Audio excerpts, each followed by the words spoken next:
Stay and listen. Good. Hi, everybody. Here I am. Welcome to Frankenstein Tea. My name is Kristen. I'm the director of the Island Free Library here on Block Island, and I bring you this daily program of short stories for adult listeners every day on our YouTube channel at 3 o'clock. My dad logs on and says hi, as he just did. Hi, Dad. Sometimes my mom is out there. Sometimes there are friends out there. Sometimes my coworker, Judy Mitchell, listens from downstairs, but she's working up here today and she's right in the room with me. So hi, Judy. Yeah. I don't actually know, Judy, this is not a Judy story. I don't know if she has to stay and listen. I'm gonna think that she's gonna get up in the middle of this and exit the room. But we'll see how it goes. Happy Labor Day weekend to everybody. Block Islanders, you have made it to Labor Day, and it's beautiful weather out there. We're going to have beautiful weather all weekend. I hope you get outside and get to enjoy it. Remember to stay safe and mask up and wash your hands. But again, get outside, enjoy it. We will be open tomorrow. If anybody needs any library materials or library services, we will be open out front and at the Kids Garden takeout window from 10 a.m. to 2 p.m. and then close Sunday and Monday. But always remember, that most important piece in most people's lives these days is the internet. And our Wi-Fi is on 24 hours a day, 7 days a week. There is no password. You do need to agree and connect when you log on. I think that's what I'll say today. I will say one thing about Frankenstein Tea, because my friend told me last night that he didn't know what it was, and then he caught it. And I said, oh gosh, I say it fairly often, but maybe not regularly enough.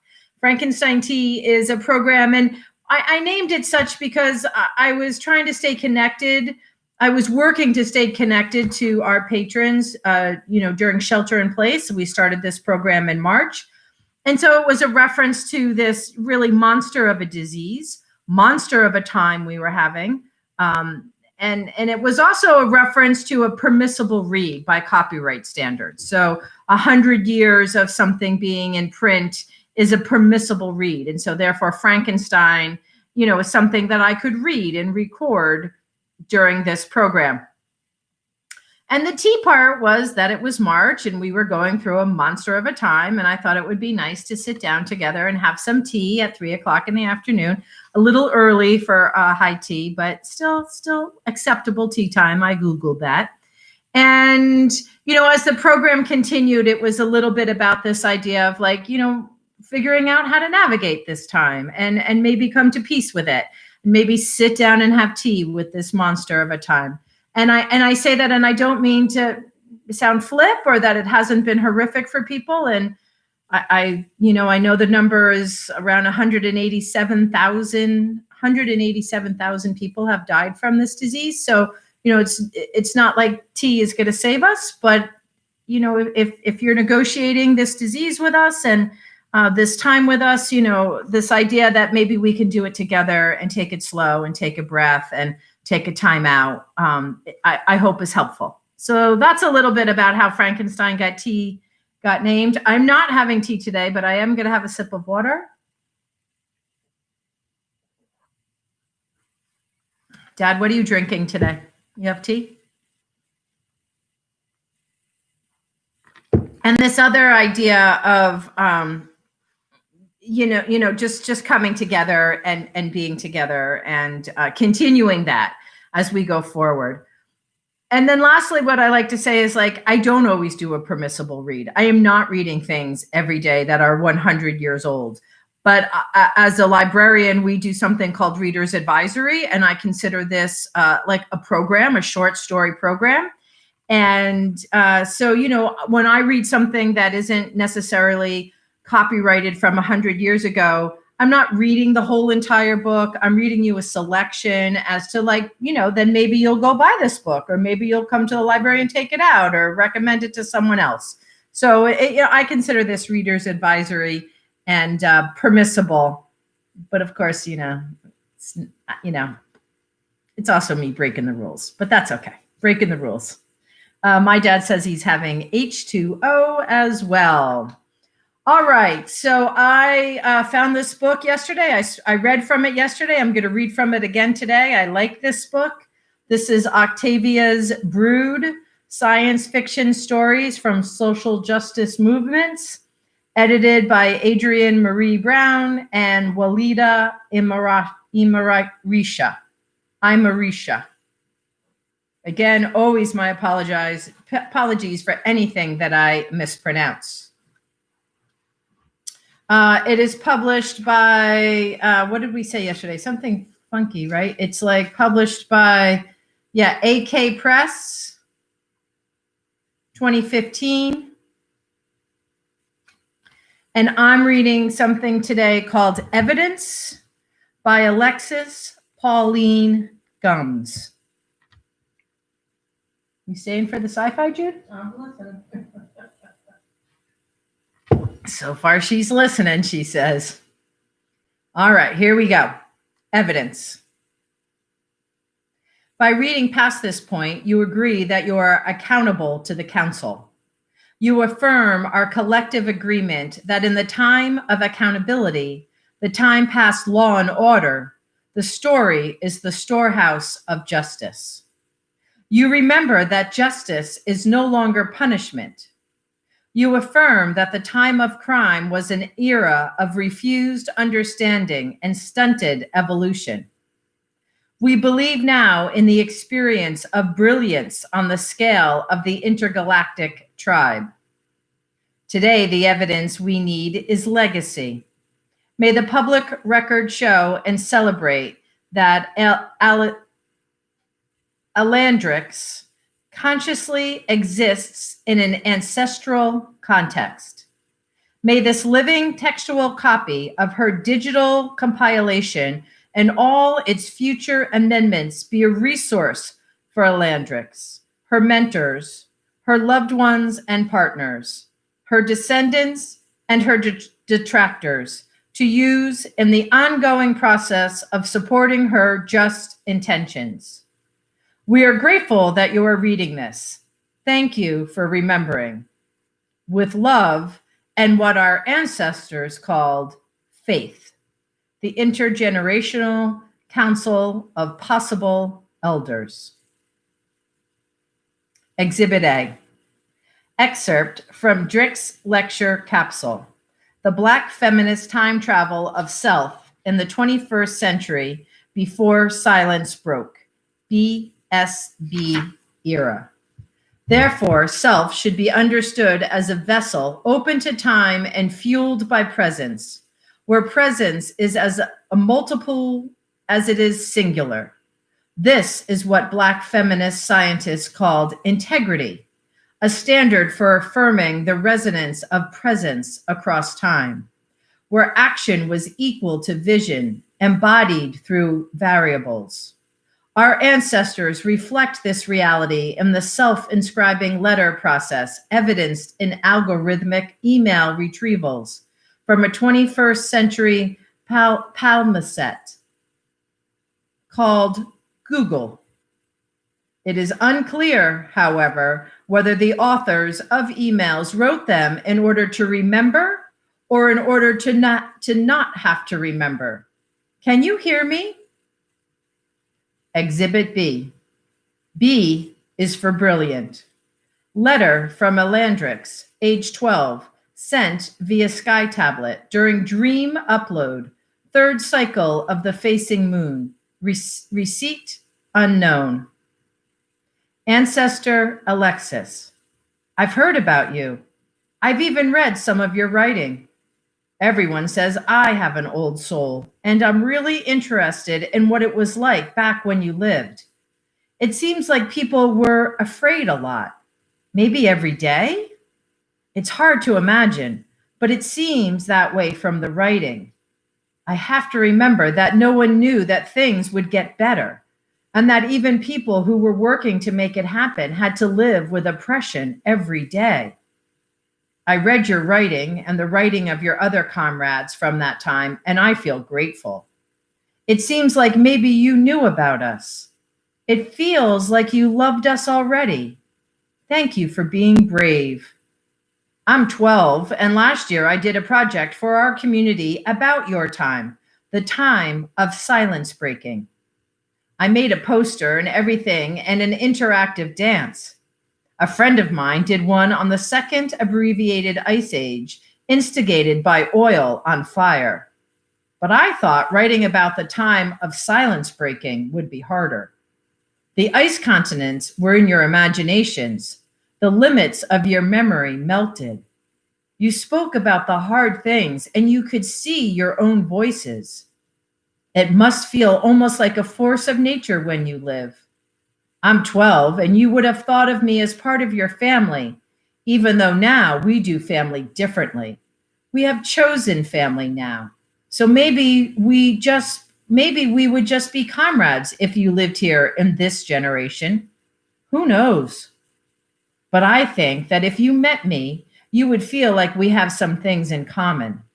I am a poet and I use interactive dance, so maybe you would choose me as family. I know I would choose you. You could have been at my wow kapow ritual that happened recently. In our community, 12 is an important accountability age. We named this ritual for how it feels in our bodies around now. Wow kapow. I think you used to call it the pituitary gland. We are here 5 generations after you, and a lot has happened. A lot of the things that used to exist when you were 12 and even when you were 28 don't exist anymore. People broke a lot of things other than silence during your lifetime. And people learned how to grow new things and in new ways. Now we are very good at growing. I'm growing a lot right now, and everyone is supportive of growing time, which includes daydreams, deep breaths, and quiet walks. No one is impatient while anyone else is growing. It seems like people are growing all the time in different ways. It was great to learn about you and a time when whole communities decided to grow past silence. It is hard to read about the fact that sexual abuse, what we now call the deepest violation of someone else's growing, used to happen all the time. It is hard to imagine what it felt like for people to walk around with all that hurt from harming and being harmed. But I can tell from the writing that people were afraid so much. History was so close. But the amazing thing is how people spoke and wrote and danced away. Imagine being afraid to speak. Anyway, I wanted to say thank you. Now, in the 5th generation since the time of the silence breaking, we are called hope holders and healers. There are still people doing a lot of healing, but it seems like generation after generation, people got less and less afraid. People took those writings and started to recite them, and then another generation hummed their melodies. And then another generation clicked their rhythms. And then another generation just walked them with their feet. And now we just breathe it. What you were saying before about how love is the most powerful thing, about how everything and everyone is sacred. I read a really old story where the character believed that time travel was dangerous because if you change one thing in the past, the whole future changes, and then you might never get born. I am still here writing this, so I think it's okay to tell you that everything works out, that it's okay. And it's not easy all the time, not even here, because so much has been broken, besides silence. But it is possible. It does feel possible. My friends and I feel possible all the time. So when you get afraid to speak, remember you all were part of all us learning how to just do it. And most take it for granted, except poets like me. I remember you. I feel it. Wow, kapow. Love, Alandrix. Exhibit C, notes from Drix, age 25, dissertation research notebooks on the time that silence broke. Found as a zoomed-in image of a stained subway cave, aka the writing on the wall. Wait for the time when blood is all we have left to write with, they said, first in a blog post, then in circulated emails, then on scraps of cloth, then scrawled on the remaining walls, then in dirt when they could find it at the end. Wait for the time when a woman must eat her own sorcery to bleed the ink of her existence. Let her write it and leave it. Let her call it future. So I waited. And when I couldn't wait anymore, I waited 28 more days. If you can read this, I am evidence. We had been wrong all along. Blood is not money. Money is not food. The anonymous prophets were right. We cannot afford our own blood. As I write this, the air is thick with our failure, and I am alone. Remember us and heal. Note, archaeologists say that this engraving came slightly earlier than the other markings all over the planet in small, mostly unrecorded places, spelled love, love, love, love, love, love, love, love. Note, according to quantum archaeologists with bone echo data, there was more than one person who thought she was the last person on Earth. It seems to me that this one had the right timing cycle and materials to write on the wall. Note, clearly many above ground people didn't know about the underground people at this point.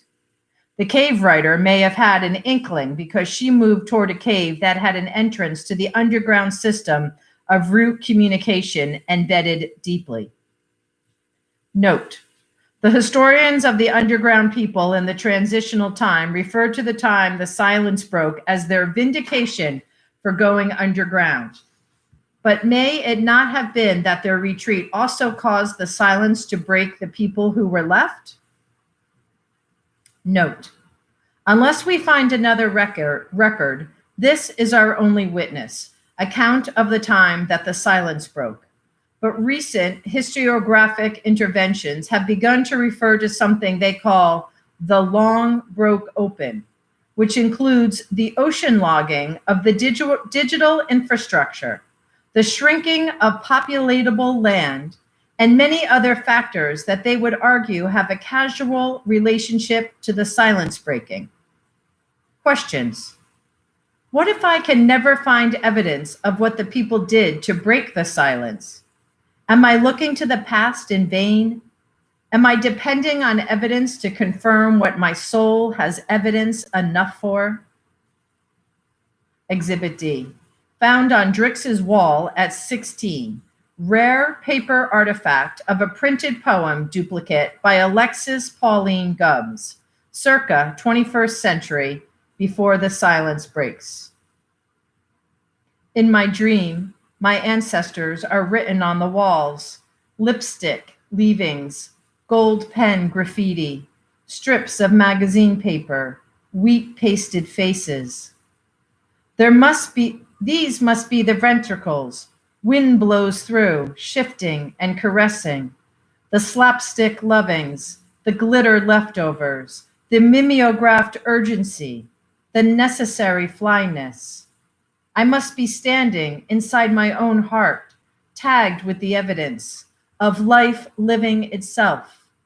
I must be walking through the back alley truth, the criminalized place where love is, where we all end up if we're lucky, or at least move through for a bit.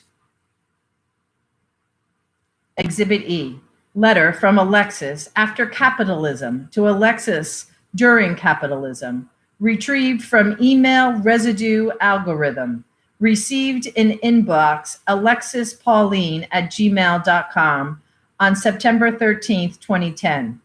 Send date category Echo, referenced and archived in Drix's lecture capsule. Dear Lexi, breathe deep, baby girl. We won. Now life, though not exactly easier, is life all the time. Not chopped down into billable minutes, not narrowed into excuses to hurt and forget each other. I am writing you from the future to remind you to act on your belief, to live your life as a tribute to our victory, and not as a stifling reaction to the past. I am here with so many people that you love and their children, and we are eating together, and we are tired from full days of working and loving, but never too tired to remember where we come from. Never exhausted past passion and writing, so I am writing you now. Here in the future, we have no money. We have only the resources that we in our capitalist phase did not plunder to work with, but we have no scarcity. You can reassure Julia, we have plenty technology. Technology is the brilliance of making something out of anything, of making what we need out of what we had, of aligning our spirits so everyone is on point so much of the time that when one of us falls off, gets scared, or caught up, the harmony of yes, yes, yes, we are priceless, brings them right back into tune with where they need to be. We have the world we deserve, and we acknowledge every day that we make it what it is. Everybody eats. Everybody knows how to grow agriculturally, spiritually, physically, and intellectually. No one owns anything or anybody or even uses anything like a tool. Each everything is an opportunity, and we are artists singing it into being with faith, compassion, confusion, breakthroughs, and support. It is on everyone's mind and heart how to best support the genius that surrounds us all, how to shepherd each of us into the brilliance we come from, even through our experience breaking each other apart through capitalism has left much healing to be done. We are more patient than we have ever been. And now that our time is divine and connected with everything, we have developed skills for how to recenter ourselves. We walk. We drink tea. We are still when we need to be. No one is impatient with someone else's stillness. No one feels guilty for sitting still. Everybody is always learning how to grow. Your heart sings every day because your ancestors are thrilled with themselves, AKA all of us. Just breathing is like a choir. And I have the presence of mind and the generosity of spirit to even be proud of the you that I was when you were reading this back in capitalism with all of our fear and all of our scarcity-driven behavior, contradicting and cutting down our visionary words. Counterpoetics, right? I am proud of you for being queer. I am proud of you for staying present to the meaning of your beliefs and to the consequences of your actions, even when they were crashing into each other every day. I am proud of you for letting the tide of your revolutionary heritage grind your fear of failure and lack to sand. I love you, the me that I was. But breathe this deep because this is the message. We did it. We shifted the paradigm. We rewrote the meaning of life with our living. And this is how we did it. We let go. And then we got scared and held on. And then we let go again. Of everything that would shackle us to sameness. Of our deeply held belief that our lives could be measured or disconnected from anything. We let go and retard ourselves to breathe the presence of the energy that we are that cannot be destroyed, but only transformed and transforming everything. Breathe deep, beloved young and frightened self, and then let go. And you will hold on, so then let go again. with all the love and the sky and the land and the water. Let's.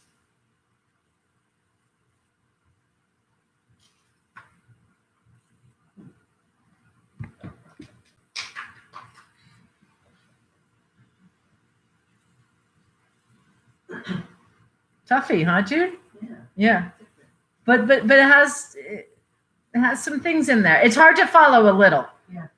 But then you can follow it. You know, it's an interesting piece. Yeah. It was good. It was good. Judy gave it was good. And it's a little weird. So for Judy to give it a good, that's good. So this was, you can do it. You know, I don't mind. This was Evidence by Alexis Pauline Gums. Judy Mitchell was an in-person listener. It's from Octavia's Brood in honor of Octavia E. Butler. This is an edited social justice science fiction short stories in honor of her work. So, Dad. So my dad just wrote Star Trek. So I'm going to tell you something, Dad. There are the contributors' bios in this book. And this woman's bio, the author that we just read, their bio, the last sentence is, and her mother is a Trekkie. So my father wrote Star Trek, and you're right on. Her mother is a Trekkie. Okay, that is the Friday edition of Frankenstein Tea. I will be back tomorrow in the library Saturday. But for now, I am over and out, and I think I'm going for a swim. So peace, everybody. Stay well, stay healthy, be safe, and I'll see you tomorrow. Okay, bye. Bye, Dad.